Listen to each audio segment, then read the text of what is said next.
Now the issue of horse meat. Eating horses has been taboo for almost all of American history, and with good reason. But recently, Congress has considered changing U.S. law to revive the American horse slaughter industry. Here's what horse meat advocate Dave Duquette had to say about it. Watch. Dave, thanks a lot for coming on. Thanks, Tucker. Thanks for having me on. So this, as you well know, strikes a lot of people, particularly in cities, as horrifying. Why is it a good idea?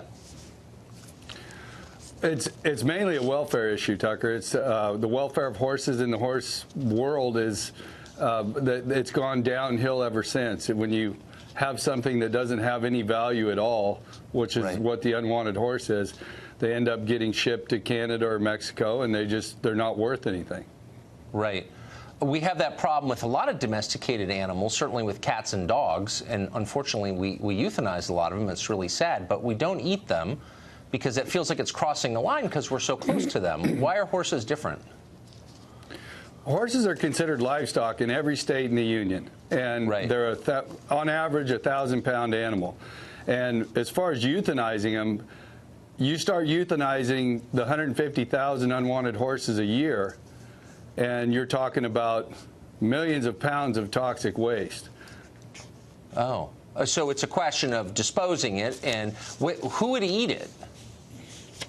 Well, we have quite a market, actually. In 2011, when the writers came off the appropriations bill, my name was all over it because I was advocating for it. And I was contacted by the Tongan communities. There was one meat buyer in the south in Florida that said he had 2.3 million Hispanics down there that would eat it every day if they could get it. I guess many ethnic groups. Right. But, I mean, America's always been distinct in that we don't eat it, and the French do. And I mean, to be totally blunt with you, it's been for more than a century kind of a point of pride, a bragging point that, you eat horses and we don't. Doesn't this kind of put us at the level of the French if we start doing it? That's kind of a total misnomer, or however you want to put that.